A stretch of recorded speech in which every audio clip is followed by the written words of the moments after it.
안녕하세요. 네, 만나서 반갑습니다. 여러분들과 다채급식을 같이 공부해 나갈 김지연입니다. 자, 우리 올해 첫 영양교사 수업이 시작이 됐는데요.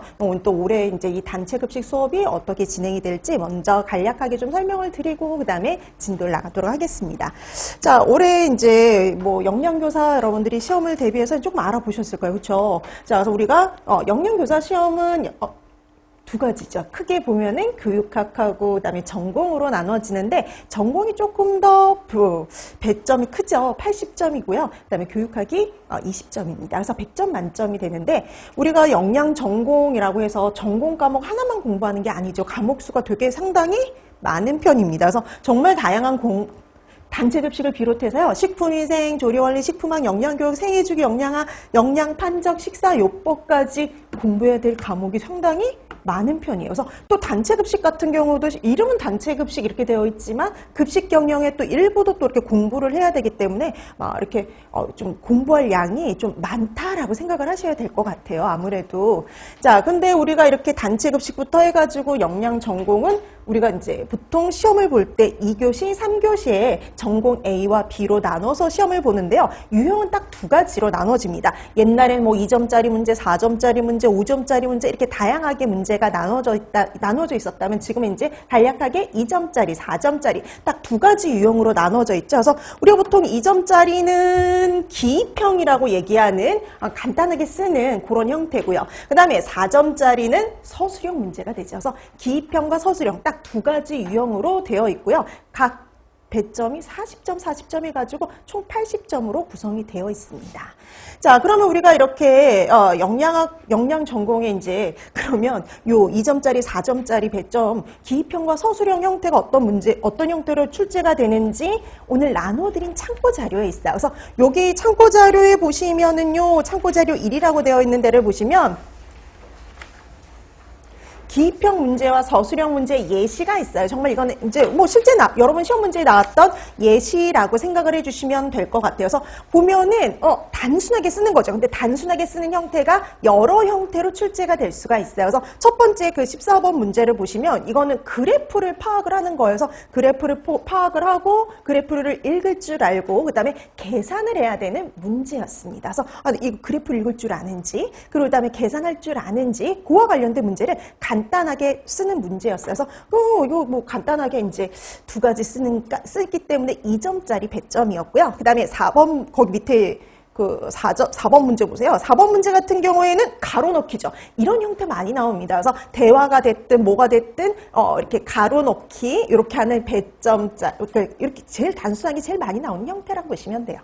자, 그 다음에 요게 요 3번 문제가 바로 작년에 나왔던 여러분 시험 문제인데요. 정말 단순한 문제예요. 그림 주고 얘 뭐냐? 단체급식에서 이런 문제도 출제가 됩니다. 그래서 시설 설비에서는 이렇게 그림 같은 것들도 조금 봐두실 필요가 있어요. 그러니까, 그럼 단체급식에서는 그림, 그래프, 그 다음에 단체급식에 또 하나 서식들이 있어요. 문서들 많이 사용을 하죠. 그런 서식들 이런 것들을 좀 주의 깊게 봐두실 필요가 있고요. 그 다음에 계산 문제예요. 자, 잊을만 하면 한 번씩 나오는 게 계산 문제니까 또 관련된 계산 문제는 모두 다 푸실 수 있도록 연습해 두실 필요가 있습니다.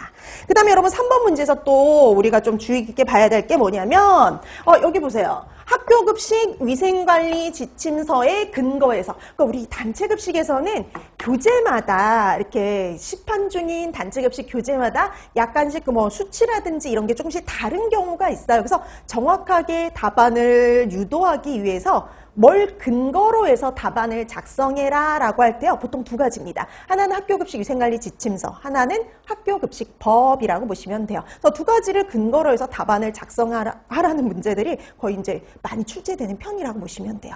그래서 답을 한정하는 거죠. 자, 그 다음에 여러분 그 옆에 서술형 문제도 한번 보세요. 자, 서술형 문제 같은 경우도 이렇게 대화 형식으로 나오기도 하고 지금처럼 이런 서식이 나오기도 하는 거죠. 이런 형태로 나오는데 여러분 거기 6번 문제 보시면 장점 두 가지만 써봐라. 이런 식으로요. 또 이 단체급식에서는 장단점을 쓰라는 문제가 유독 좀 많이 나오는 편입니다. 단순하게 낼 수 있는 문제 중에 하나거든요. 근데 이게 한 3가지, 4가지 쓰라는 문제는 안 나옵니다. 보통 최대가 2가지라고 보시면 되어서 최대 2가지씩. 그래서 여러분들이 뭐 장점, 단점이 나와 있는 애들은 장단점을 꼭 파악해 두셔야 되는데 최대 2가지다라고 생각하시면 돼요. 자, 그 다음에 이제 3번 같은 경우는 서식, 이런 문서, 서식 유형들이 나온다는 거죠. 그래서 이걸 근거로 해서 이렇게 문제가 또 이렇게 출제가 됩니다. 그 다음에 여기 아까도 말씀드렸죠. 뭘 근거해서 답안을 작성해라. 학교급식법이요. 그래서 학교급식법, 그 다음에 학교급식 위생관리 지침서 이런 걸 근거로 해서 답안을 작성하라는 게 기본적으로 주로 많이 나오는 형태다라고 이렇게 파악을 해두시면 됩니다. 자, 그래서 지금 나와 있는 것들은 답을 가르쳐 드리지 않죠. 지금 여기 이게 답이 중요하진 않아요. 그냥 유형을 파악하는 정도라고 보시면 돼요. 그러니까 우리가 기본적으로 이론이 되고 뭔가 알고 있어야지 문제도 이렇게 들어갈 수가 있는 거니까요. 이거는 문제풀이 시간에 그대로 할 겁니다. 그래서 그때 가서 하는 거고요. 지금은 그냥 유형 파악하는 정도 봐두시면 될 것 같아요. 자, 이렇게 해서 여러분들이 이렇게 기평과 서술형이 단체급식에서 어떤 유형으로 출제가 되는지 이렇게 한번 살펴봐 두시면 되는 거죠. 자, 그 다음에 이제 우리가 봐야 될 게 뭐냐면 그거예요. 그럼 도대체 단체급식은 어떤 것들을 위주로 공부해야 될까라는 건데요. 요거는 여러분 교재 첫 페이지에 있어요. 차례 전에.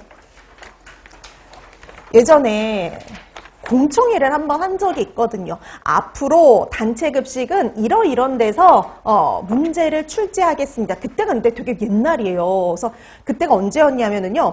이게 원래 지금은 서답 형태로 다시 돌아왔지만 옛날에 서답형이었다가 객관식으로 바뀌었다가 다시 서답형으로 돌아온 거거든요. 그래서 원래 서답형이었던 시험이 첫 해 시험이 그 몇 년 뒤에 객관식과 논술형으로 변경이 됐었던 적이 있어요. 그때 이제 공청회를 통해 가지고 앞으로 이런 파트에서 이렇게 비율로 문제를 출제하겠다라고 그때 한번 발표를 한 적이 있었거든요. 근데 지금은 요거하고 좀 많이 달라지긴 했지만 그래도 기본은 여기라고 보시면 됩니다. 거의 기본은 이건데 간혹 이거 외의 것이 나오기도 한다라고 생각하시면 돼요.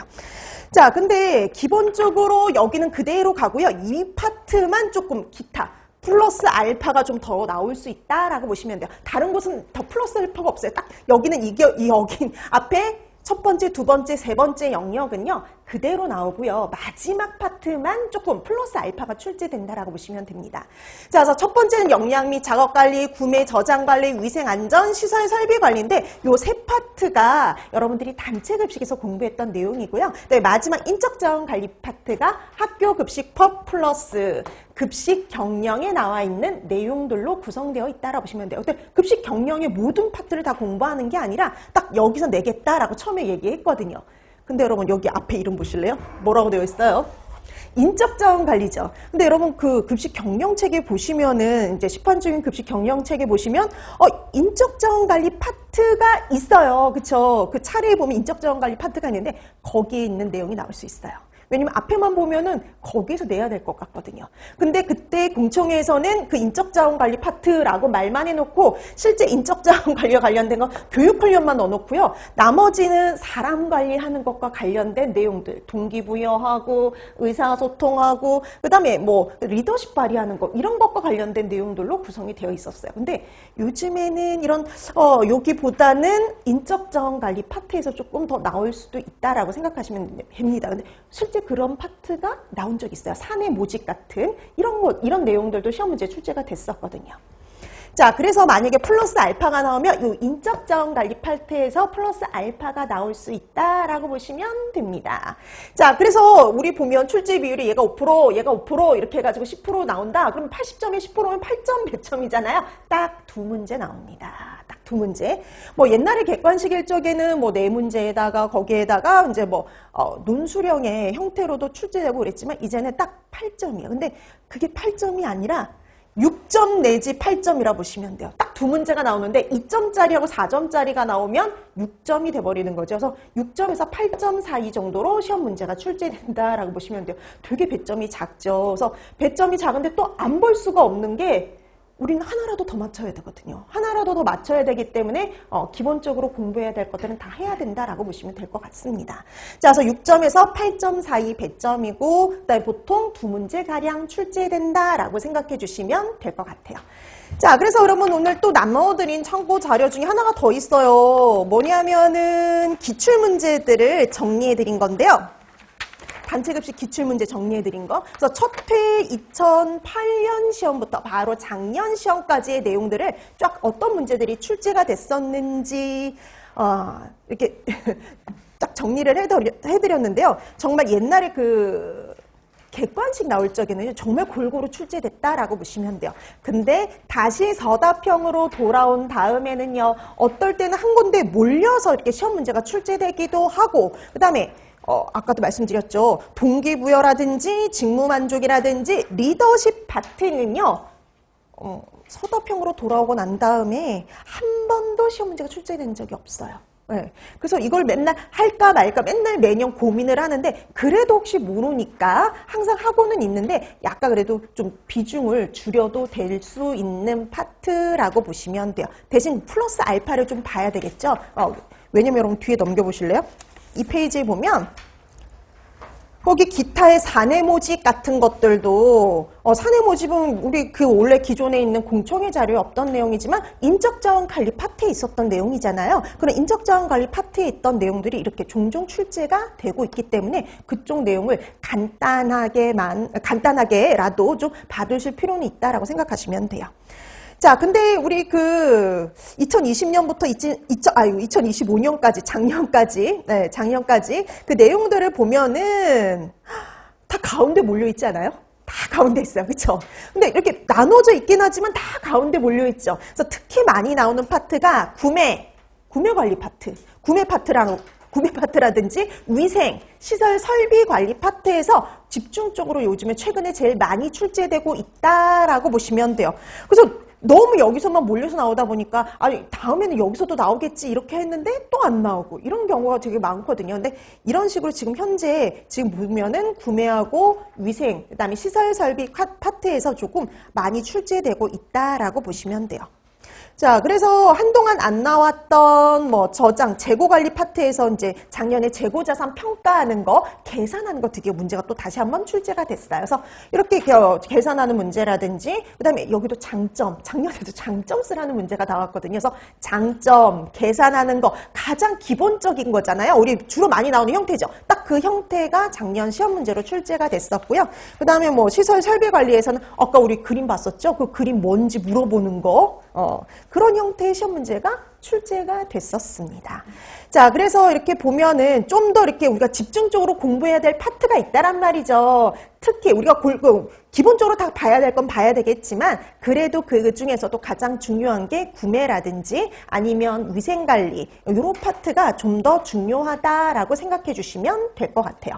그 다음에 우리 아까 또 뭐라고 봐야 됐냐면 학교급식법을 봐야 됐잖아요. 그 학교급식법 전체를 다 다운받아서 공부해야 되느냐? 그거 아니에요. 이 학교급식법은 어떤 학교급식법이냐면 우리가 앞으로 공부해야 될 내용들 있죠. 그하고 밀접한 관련이 있는 파트들만 발췌해서 공부를 하시면 되는 겁니다. 근데 그게 여러분들이 또 바로 알아보실 필요가 없고요. 우리 교재에 다 들어가 있어요. 그래서 우리가 교재에 들어가 있는 내용 정도만 봐두셔도 충분하고요. 그 다음에 또 하나, 학교급식 위생관리 지침서상도 공부해야 되겠죠. 근데 그것도 우리 관련된 내용들, 우리 지금 하고 있는 내용들과 관련된 부분들을 발췌해서 보면 되는데 다 다 들어가 있어요. 그래서 여러분들이 이 정도 공부하시면 충분히 대비가 되실 수 있습니다. 자, 그래서 이렇게 하나씩 우리가 진행해 나갈 텐데요. 그래서 올해 수업도 이제 기본 이론부터 시작을 합니다. 자, 그래서 우리가 기본 이론 같은 경우는요, 정말 여러분들이 반드시 봐야 되는, 반드시 보고 넘어가야 되는 기본부터 시작을 하는데요. 자, 이 기본 이론을 탄탄히 해둬야 되는데, 요게 25시간 강의가 진행됩니다. 그래서 25시간 정도는 25강 정도가 기본 이론을 하고요. 그래서 우리가 이제 보통 여러분들이 단체급식 수업 그러면 보통 한 학기 동안 하고 급식 경련 또 한 학기 동안 강의 듣고 하시는데 그걸 되게 압축을 해가지고요.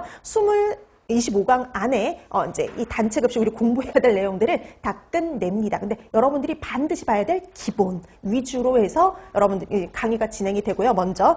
근데 우리가 이게 한 번 듣고 다 알면 참 좋겠지만 근데 또 이렇게 좀 지나가면 또 잊어먹죠. 그래서 우리가 한 번 다시 정리복습에 들어갈 거예요. 근데 정리복습 플러스 심화. 근데 원래 이제 기본 이론 플러스 심화라고 얘기를 하는데 여기서의 심화는, 요즘의 심화는요, 그래요. 그러니까 옛날에 논술 문제가 나오고 논술 문제, 그리고 객관식 나올 적에는요, 심화를 되게 깊게 했어야 돼요. 왜냐면 객관식이 의외로 어려운 문제들이 종종 출제가 됐었거든요. 그래서 봐야 될 게 좀 깊이 있게 봐야 될 것들도 있었는데, 요즘 문제 경향은 그런 깊이보다는 너 이것까지 공부해 봤어? 이런 느낌이에요. 그러니까는 좀 더 폭 넓게요. 그러니까 여기에서 우리가 기본 이론을 요만큼 공부했다. 그러면 심화라는 건 뭐냐면요, 그냥 옆으로 비슷한 수준을 폭 넓게 공부하는 거라고 보시면 되어서 이 부분을 조금 더 공부한다, 공부하는 폭을 좀 더 넓힌다 이렇게 생각하시면 될 것 같습니다. 그래서 심화보다는 플러스 알파라고 생각하시면 될 것 같아요. 플러스 알파로 좀 더 봐야 될 거. 그래서 우리 아까 인적자원관리 파트에서 급식 경영의 그런 인적자원관리 파트, 그런 애들을 플러스 알파로 좀 더 본다라고 생각하시면 되는 겁니다.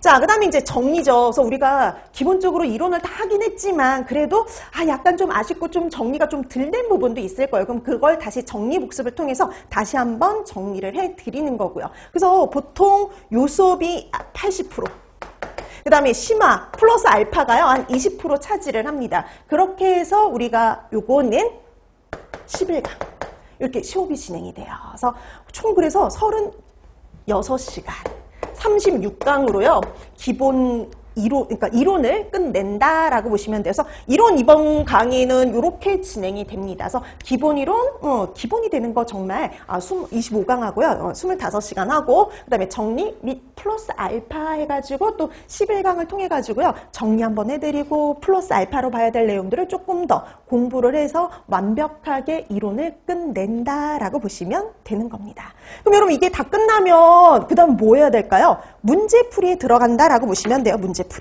자, 이제 문제풀이는 나중에 뒤에 가서 진행이 될 텐데요. 여러분, 이 문제풀이에서는 여러분들이 기본 이론에서 탄탄히 해놨던, 정리해놨고 공부해놨던 것들을 어떻게 문제에 접목을 시켜가지고 답안을 작성할지 그런 것들을 하는 거죠. 그래서 유형 파악하는 거예요. 그러니까 가장 기본은요. 어떤 형태로 문제가 나올지 문제 유형 파악하고요. 그 다음에 답안 작성 방법이요. 어떻게 답안을 작성해야 되는지. 그래서 문제에서 요구하는 것들이 있거든요. 그래서 그 문제에서 요구하는 거에 맞춰서 답안을 작성하는 요령을 공부할 겁니다. 자, 그래서 우선은 먼저 여기까지인 거죠. 그래서 36강 동안 기본 이론 탄탄히 하고 다시 정리 복습을 통해 가지고 우리가 알고 있는 내용을 다시 한번 확인한다라고 생각해 주시면 될 것 같습니다. 자, 그럼 오늘은 첫 시간이니까요. 첫 번째 페이지를 한번 펴보실까요? 거기 차례를 보시면은요. 자, 딱 우리 그 평가 영역 그 순서대로 배치가 되어 있어요. 그래서 첫 번째가 단체급식의 개요죠. 그래서 단체급식의 개요 빼고 나머지들은 다 그 평가 영역들에 속한다라고 생각하시면 될 것 같아요. 그래서 단체급식의 개요 한 다음에 영양관리, 급식 생산, 급식 작업관리가 첫 번째 영역이고요. 그 다음에 구매관리. 근데 이런 구매 관리에는요, 원가 관리도 포함이 됩니다. 그래서 구매 원가 관리까지가 두 번째 영역이고요. 그 다음에 위생, 안전, 시설 설비 관리가 세 번째 영역, 그리고 인적자원 관리가 네 번째 영역에 들어간다라고 봐두시면 될 것 같아요. 자, 이렇게 해서 이제 진행이 되는데 이 단체급식의 개요에서도 좀 봐둘 게 있거든요. 그래서 전체를 완벽하게 다 암기하고 막 이럴 필요는 없지만 간단하게 여기서도 좀 볼 거는 있다라고 생각하시면 됩니다. 자, 그래서 오늘 첫 시간이니까요. 단체급식의 개요부터 간단하게 시작하도록 할게요. 자, 그래서 여러분 교재 5페이지입니다. 5페이지 단체급식의 개요인데요. 여러분 단체급식의 개요에서 제일 먼저 정의 및 의의가 나와 있어요. 그래서 이거는 그냥 한번 읽고 넘어가시는 정도로 봐두시면 충분합니다. 자, 단체급식 여러분들 다 알고 계시듯이요. 단체급식은 영리를 목적으로 하지 않죠. 영리를 목적으로 하지 않고 특정 다수인을 대상으로 계속적인 식사를 공급하는 곳이 바로 단체급식 소라고 보시면 돼요. 자, 그래서 식품위생법의 정의에도 나와 있죠. 단체급식소, 집단급식소라는 건요. 영리를 목적으로 하지 않으면서 특정 다수인에게 계속적으로 음식을 공급하는 다음 항목에 해당이 되는 시설을 말한다라고 되어 있죠. 기숙사부터 시작을 해가지고 학교, 유치원, 어린이집이 다 해당이 됩니다. 자, 근데 여러분 그 밑에 3번에 보시면 집단급식소의 범위도 나와 있죠. 그럼 집단급식소는 다수에게 식사를 제공하잖아요. 근데 그 다수가 얼마를 의미하는 거냐면 50명이에요. 1회 50명이요. 그래서 여러분들 보시면 단체급식이라는 건 이렇게 정리를 할 수가 있어요. 영리를 목적으로 하지 않아요. 비영리, 영리를 목적으로 하지 않으면서 불특정 다수가 아니라 특정 다수예요. 학교면 학생, 병원이면 환자, 이런 특정 다수에게요. 계속적으로 줬다 안 줬다 하는 게 아니라 계속적으로 식사를 제공하는 게 바로 집단급식, 단체급식이다라고 보시면 됩니다. 근데 여기서 이 다수는요, 1회 50명 이상이죠. 정확하게 말하면 우리나라에서 식품위생법에서는 딱 이렇게 되어 있는 곳을 우리가 집단급식이라고 얘기하고 집단급식소라고 얘기를 하는 거예요. 자, 그래서 이 단체급식의 특징이 특정한 사람에게 계속적으로 식사를 제공하는 게요, 특징이라고 생각하시면 됩니다. 그렇기 때문에 또 중요한 게 또 영양관리가 되겠죠. 자, 이렇게 해서 단체급식의 정의는 한번 읽고 넘어가시면 돼요. 자, 그다음에 의의도 한번 읽어보고 넘어가시면 충분합니다. 단체급식은요, 영양적으로 균형 잡힌, 그쵸? 우리 그냥 식사가 아니라 영양적으로 균형 잡힌 식사를 제공을 해가지고 정신적, 육체적으로 건강하게 하고요, 체위 향상 및 생산성을 높이도록 하는 게 바로 단체급식이라고 생각하시면 됩니다. 그래서 우리가 이렇게 균형 잡힌 식사를 하게 되니까 영양이 개선이 되죠. 그럼 건강도 증진되죠. 그래서 건강 증진, 국민 영양 개선에 기여도 하고요. 자원의 효율적, 경제적 활용에 기여하기도 합니다. 그러니까 우리가 집에서 각각 이렇게 점심 식사를 준비하는 게 아니라 우리가 전문가가 대량으로 구매해서 대량 생산을 통해 가지고 제공을 하잖아요. 그러니까 훨씬 자원을 경제적으로 활용할 수가 있어요. 그래서 이런 자원의 효율적, 경제적 활용에도 기여하고요. 스스로 식사를 준비하지 못하는 분들한테 식사를 제공함으로써 사회복지에도 기여할 수 있죠. 이런 것들이 의의구나. 한번 읽고 넘어가시면 충분해요. 자, 그 다음에 마지막 하나 볼게. 단체급식의 목적인데요. 우리 단체급식의 목적은 균형 잡힌 식사잖아요. 영양적으로 균형 잡힌 식사. 그럼 이게 뭘 만족시키는 식사냐면요, 영양소 섭취 기준이죠. 그래서 영양소 섭취 기준을 만족시키는 식사를 제공하는 거.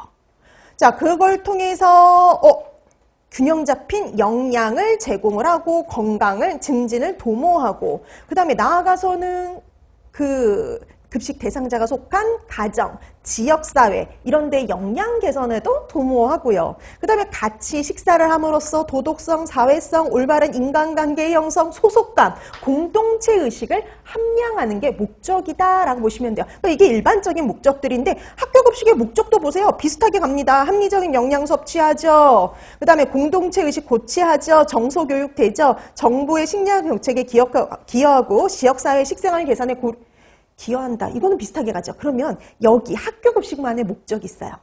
올바른 식습관 형성이요.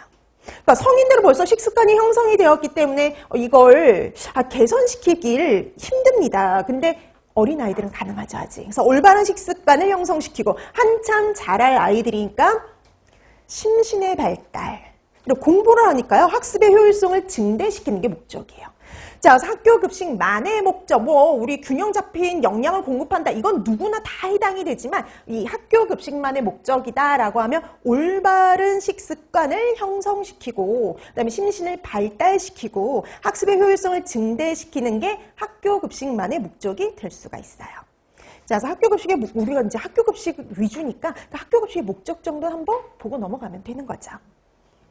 자, 여기까지는 간단하게 이렇구나 라고 파악하면 되는 정도였다면 그 다음부터는 좀 꼼꼼히 봐야 될 것들이 나옵니다. 자, 그 중에 하나가 바로 단체급식 제도의 유형이라고 보시면 돼요. 우리가 단체급식 제도가 뭐에 따라서 이렇게 나누느냐에 따라서 다양하게 나눠지는데 그 중에 하나가 바로 급식 체계별 유형이에요. 그래서 이 급식 체계별 유형은 실제 우리 시험 문제에도 출제가 된 적이 있습니다. 그쵸? 자, 요거 같은 경우 되게 장황하게 나온 건 아니고 그냥 이 유형이 뭐가 어떤 체계별 유형 중에 어디에 해당되느냐 그 정도로만 출제가 되긴 했는데 그거와 함께 만약을 대비해서 장단점 정도를 파악해 두시면 될 것 같아요. 자, 급식 체계별 유형 하면은 급식 제도 유형에서는요, 우리가 두 가지 정도로 살펴볼 건데, 하나는 이제 우리 급식 체계별 유형하고요, 또 하나는 운영 형태별 유형이요. 우리 직접 운영하느냐, 어디에 위탁해서 운영하느냐, 그거 두 가지 정도 나눠서 살펴볼 거예요.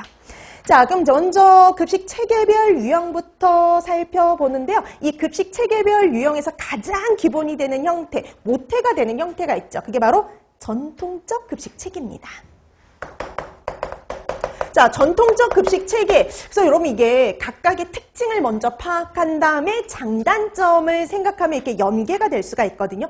여러분 전통적 급식 체계는요, 식재료를 구매한 다음에 그 식재료가 이제 들어온 다음에 그 다음에 검수하고 바로 생산에 들어가고요. 생산해서 그날 바로 뭐 할까요? 배식을 하는 형태입니다. 그러니까 모든 게 그날 다 끝나요. 자, 그래서 특징이 바로 뭐냐면요. 생산, 분배, 서비스가요. 한 장소에서 연속적으로 일어난다라는 특징이 있었죠.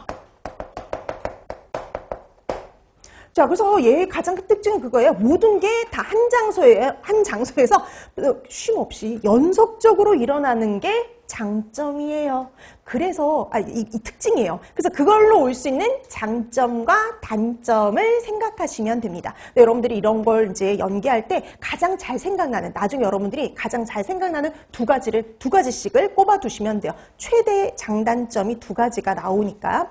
자, 그러면 뭐 전통적 급식 체계는 그거잖아요. 생산, 분배, 서비스가 한 장소에서 연속적으로 일어난다는 소리는 배식하기 직전에 음식이 만들어져요. 그러면 품질이 상당히 어떨까요? 우수하겠죠. 자, 그래서 첫 번째 장점이 그겁니다. 배식 직전에 만들어지기 때문에요. 음식이 생산이 되기 때문에 좋은 품질을 유지할 수 있다. 그게 바로 장점이 되는 거죠. 자, 그래서 배식 직전에 음식이 생산이 되기 때문에 뭐 영양적으로도 환능적으로도 좋은 품질을 유지할 수가 있다. 이게 장점이 돼요. 자, 그 다음에 모든 게 다 한 장소에서 이루어지기 때문에요. 고객의 요구에 응대하기가 쉬워요. 자, 그래서 두 번째, 고객의 요구에 응대하기가 쉽다라는 장점이 있을 수가 있고요. 그 다음에 세 번째, 이게 미리 만들어 놓는 게 아니죠. 미리 만들어 놓는 게 아니기 때문에 또 올 수 있는 장점 중에 하나가 뭐냐면 오늘 하기로 했던 메뉴 중에 호박나물이 있는데 호박 가격이 급등을 했어요. 그럼 호박 말고 다른 걸 대체할 수가 있는 거죠. 자, 그래서 얘는 메뉴 변경이 가능합니다. 그래서 식재료의 가격 변동에 따라 메뉴 변경이 가능하기 때문에요. 상당히 메뉴가 어떠냐? 융통성이 있습니다. 메뉴의 융통성. 특히 탄력성이 좋아요. 탄력적으로 운영할 수가 있어요. 그래서 메뉴를 융통성 있게, 탄력성 있게 운영할 수 있다라는 장점이 있죠.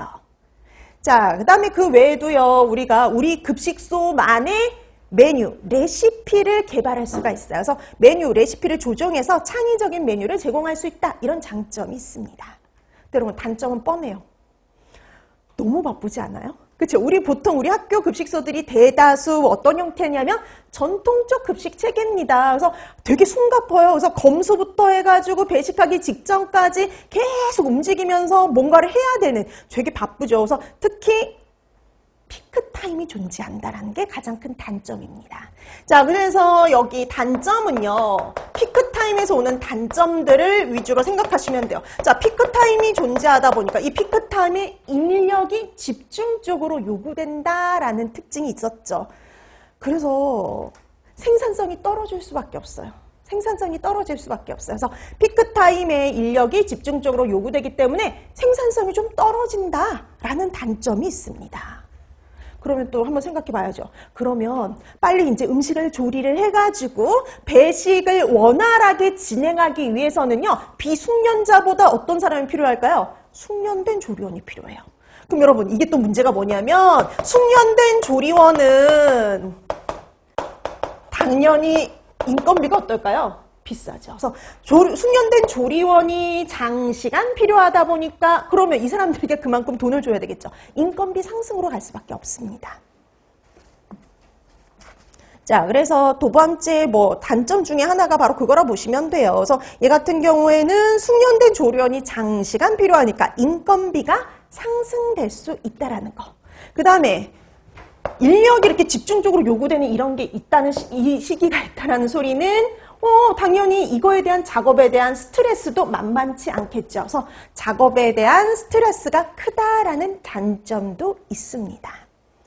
자, 그래서 항상 잘 생각나는 두 가지 정도를 생각하시면 되는데 잘 생각나는 두 가지 특징을 잡아서 기억하시면 돼요. 그래서 배식하기 직전에 만들어지니까 좋은 품질 그대로 유지할 수 있는 거고 한 장소에서 모든 게 이루어지니까 고객의 요구에 응하기도 쉽고 그다음에 매번 이렇게 새롭게 만들고 바로 배식하기 직전에 만들고 매일매일 새롭게 만들기 때문에 이와 같은 경우에는 메뉴 변경도 어느 정도 가능하기 때문에 탄력적으로 운영할 수 있다는 그런 장점이 있지만 피크타임, 바쁘죠. 그래서 피크타임이 존재하기 때문에 인력 관리도 어렵고 그 다음에 숙련된 조리원이 장시간 필요하다라는 단점이 있다라고 생각을 해두시면 될 것 같습니다.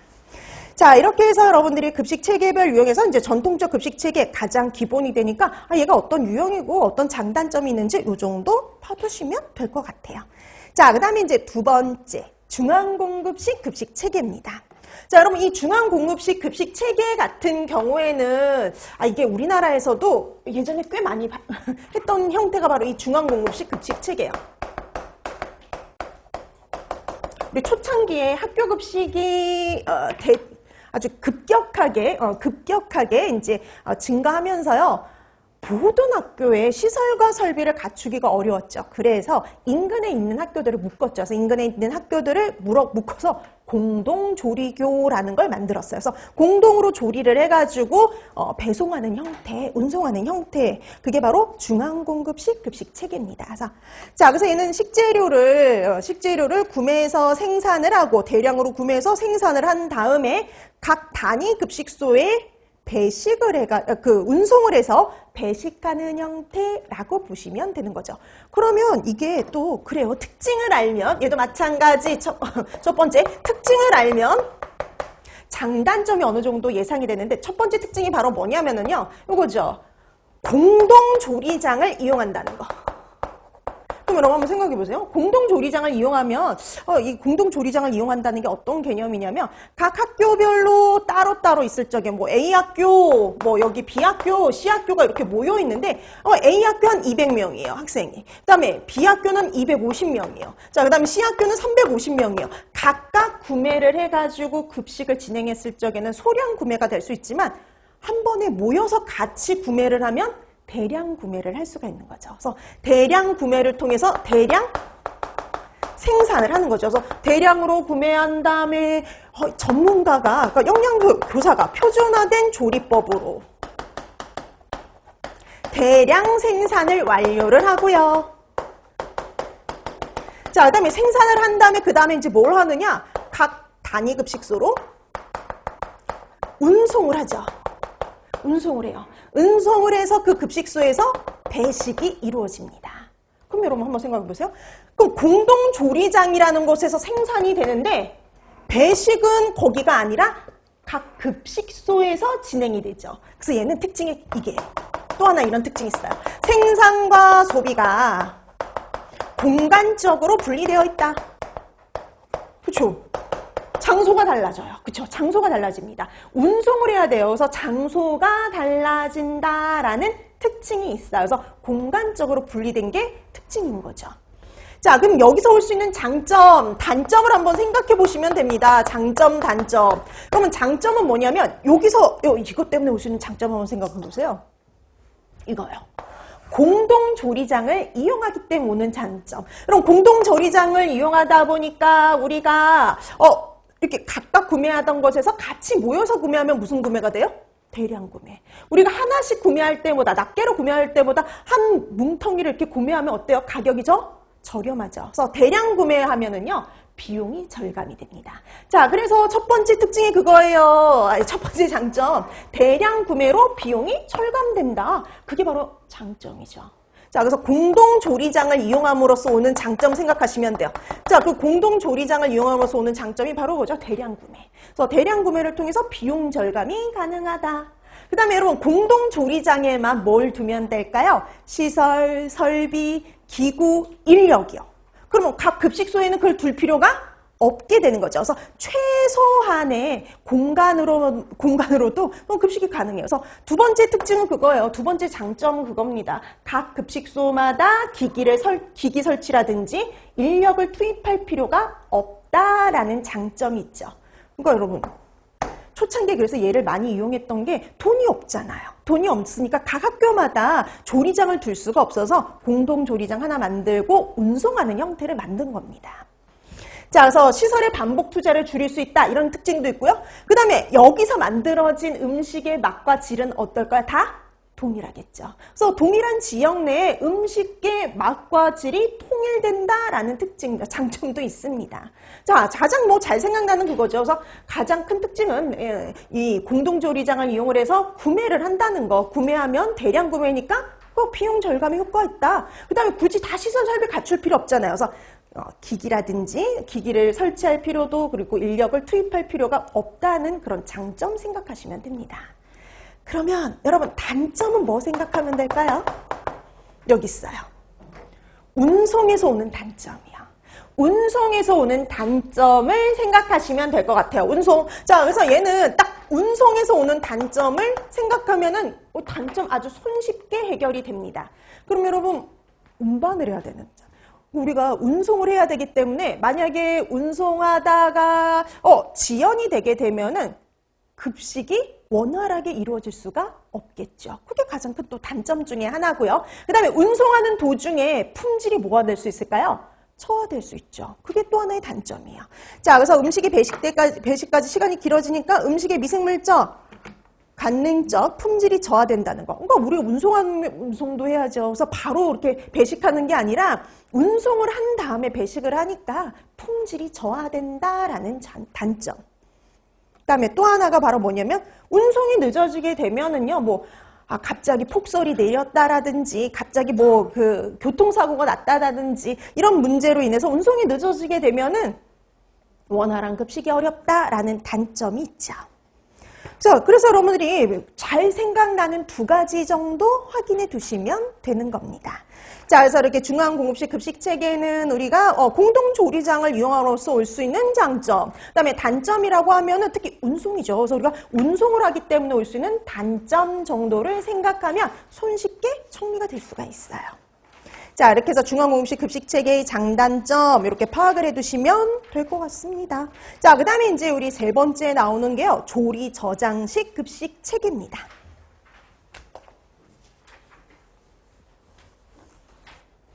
자, 세 번째 조리 저장식 내지는 예비 저장식 급식체계예요. 그러니까 이거는 미리미리 조리를 해서 저장을 해놨다가 나중에 꺼내가지고 배식하는 형태라고 보시면 될 것 같아요. 자, 그래서 보통 이 조리 저장식 급식체계는요, 한가할 때요, 미리 음식을 생산해서 급속 냉각을 시킨 다음에 냉장 내지는 냉동 보관을 했다가 필요할 때 꺼내서 재가열해서 배식하는 형태라고 보시면 될 것 같아요. 자, 그럼 미리 만들어 놓는다 그랬죠. 오늘 배식해야 될 걸 오늘 만드는 게 아니라 미리 만들어 놓는 거예요. 그러니까 이거는 특징이 나오네요. 자, 첫 번째 특징은요. 가장 큰 특징이 이거죠. 생산과 소비가요. 시간적으로 분리가 되어 있어요. 그래서 생산과 소비가 시간적으로 분리가 되어 있다. 이게 특징이죠. 그러니까 미리미리 만들어 놓는다. 그래서 시간적으로 분리가 되어 있어요. 그래서 우리가 미리 만들어 놓는 이런 형태에서 시간적으로 분리되어 있다는 게 가장 큰 특징이 될 수가 있죠. 자, 그러면 우리가 이거는 또 형태도 몇 가지로 분류할 수가 있어요. 자, 우리 아까 봤더니 이런 게 있어요. 우리가 급속 냉각을 한 다음에 오랫동안 냉장 보관을 하는 형태도 있고요. 그 다음에 냉각을 해서 냉동 보관을 하는 형태가 있어요. 자, 그래서 크게 기본적으로 방법은 두 가지가 있습니다. 쿡칠과 쿡프리즈. 조리 냉장 방식. 자, 그 다음에 조리 냉동 방식. 이게 기본이죠. 조리 냉장, 조리 냉동.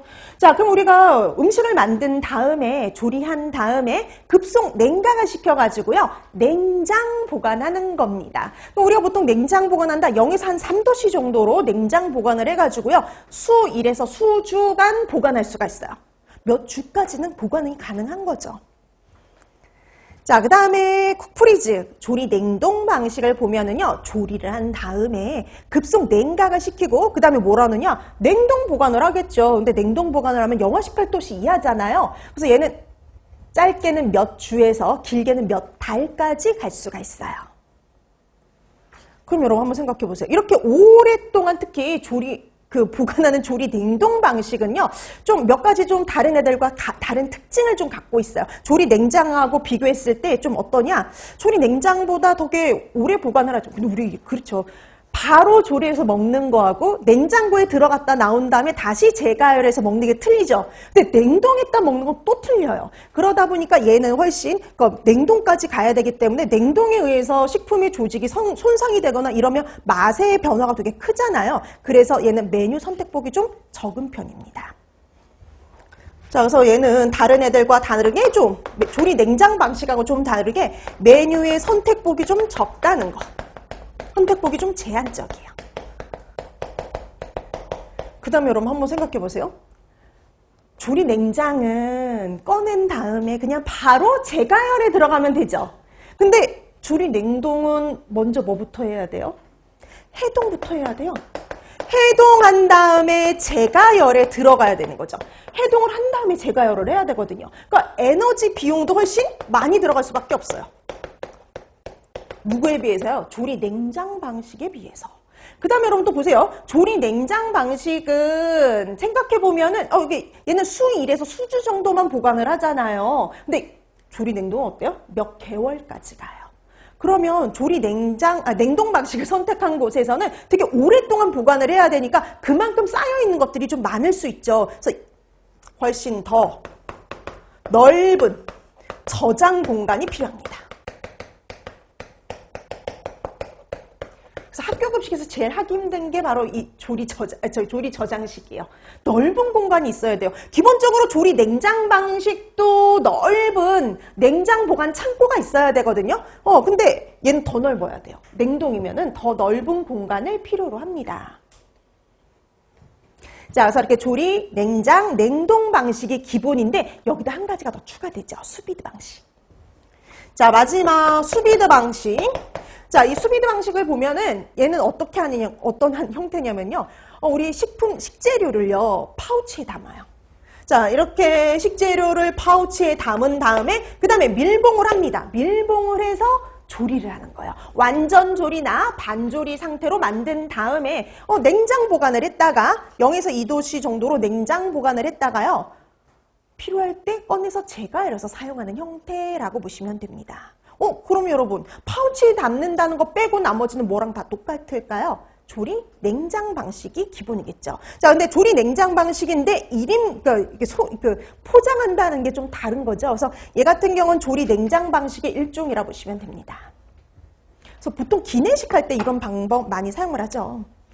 자, 그래서 조리 냉장 방식의 일종이고요. 개별 포장 음식에 적합해요. 1인분씩 담는 포장 있죠. 자, 이렇게 해서 우리 봤더니 조리 저장식은 이렇게 크게 3가지 형태가 있다라고 보시면 돼요. 기본은 조리 냉장, 조리 냉동 방식이 있고요. 조리 냉장 방식의 또 다른 형태인, 일부 변형된 형태인 수비드 방식이 있다라고 보시면 될 것 같습니다. 자, 그럼 이제 우리가 이 조리 저장식이 어떤 거다라고 파악을 했으면 이제 우리 장단점을 한번 또 생각을 해봐야 되잖아요. 장점과 단점. 자, 그러면 우리 이 조리 저장식 급식 체계의 가장 큰 장점이다라고 하는 건 이거예요. 생산과 소비가 어떻게 해요? 시간적으로 분리되기 때문에 올 수 있는 장점을 생각하시면 돼요. 생산과 소비가 시간적으로 분리가 되어 있어서 오는 장점. 이것 때문에 장점이 생겨요. 그럼 얘는 장점은 이 생산과 소비가 시간적으로 분리되기 때문에 오는 장점이거든요. 그럼 어떤 장점이 있을까요? 미리 생산하는 거죠. 미리 만들어 놓고 그 다음에 정말 그 숙련된 조리원은요 조리에만 투입할 수가 있어요. 그러니까 조리만 그 사람은 계속 조리만 하면 돼요. 그다음에 나머지들은 좀 비숙련자가 하면 되니까 좀 더 인력 관리가 수월하게 이루어질 수가 있습니다. 자, 그래서 첫 번째 장점은 바로 이거예요. 그래서 생산과 소비가 시간적으로 분리가 되어 있기 때문에 인력을 효율적으로 배치할 수 있다라는 장점. 그 다음에 두 번째, 또 이 장점이 뭐냐면은요. 생산과 소비가 시간적으로 이렇게 분리되어 있다 보니까 미리 생산 계획을 잡을 수가 있어요. 계획적인 생산이 가능하다는 거.